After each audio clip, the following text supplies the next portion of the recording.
అందరికీ నమస్కారం అండి. నా పేరు జి రామన్న, డివైఎఫ్ఐ రాష్ట్ర కార్యదర్శి. ఈరోజు డివైఎఫ్ఐ ఆధ్వర్యంలో జాబ్ క్యాలెండర్ రాష్ట్ర ప్రభుత్వం తక్షణమే ప్రకటించాలని డిమాండ్ చేస్తూ ఈరోజు రౌండ్ టేబుల్ నిర్వహిస్తున్నాం. ఈ రౌండ్ టేబుల్ సమావేశం రాష్ట్ర ప్రభుత్వానికి ఒక సవాల్ చేస్తున్నాం, ఒక ఛాలెంజ్ చేస్తున్నాం.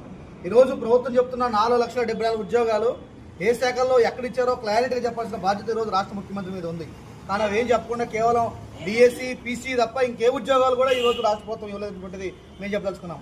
అట్లాగే ఈరోజు రాష్ట్ర ప్రభుత్వం చెబుతున్న ఇంకో అబద్ధం ఏంటంటే ఈరోజు అమరావతి ఆవకాయ, కర్నూలు కాకరకాయ కాదు, నిరుద్యోగులకు నిరుద్యోగ వృత్తి ఇచ్చారా?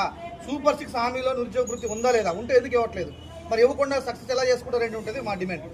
అట్లాగే ఈరోజు వయోపరిమితి రెగ్యులర్ నోటిఫికేషన్ లేక దాదాపు 10 ఏళ్ల నుంచి గట్టిగా ఒక్క నోటిఫికేషన్ లేదు. ఈ నేపథ్యంలో వయోపరిమితి 48 ఏళ్లకు ప్రతి కాంపిటేటివ్ ఎగ్జామ్స్కి ఇవ్వాలనేటువంటిది మా మూడో డిమాండ్. అట్లాగే స్పెషల్ డిఎస్సి ఏదైతే ఉందో దాదాపు 2,600 ఉద్యోగాలకు ఈ స్పెషల్ డిఎస్సి నోటిఫికేషన్ ఇవ్వాలనేటువంటిది మా నాలుగో డిమాండ్.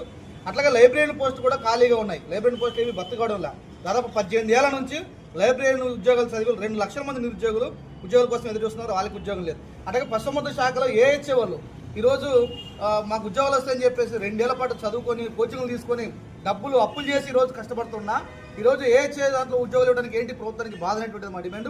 ఈ నేపథ్యంలో అట్లాగే పోలీస్ కానిస్టేబుల్లో 15,000 పైగా ఖాళీ అని చెప్పేసి హోంమంత్రి గారు చెప్పారు. గత ప్రభుత్వం ఇచ్చిన 6,000 మంది ఉద్యోగాలు తప్ప మీరు ఏదన్నా పీసీ ఉద్యోగం నోటిఫికేషన్ ఇచ్చారనేది మా ప్రశ్న. అందుకని మొత్తం ఈ ఖాళీల విషయం మీద రాష్ట్ర ప్రభుత్వంతో తాడోపేడో తేల్చుకోవడానికి డివైఎఫ్ఐ సమాయత్తం కాబోతుంది.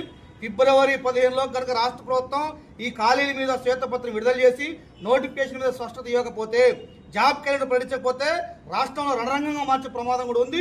నిరుద్యోగ యువత ఖచ్చితంగా నివురుగప్పిన నెత్తులగా పెద్ద ఎత్తున పోరాటానికి కూడా యువత సిద్ధంగా కాబోతుందని చెప్పేసి ఈ ప్రభుత్వానికి హెచ్చరిక చేస్తున్నాం.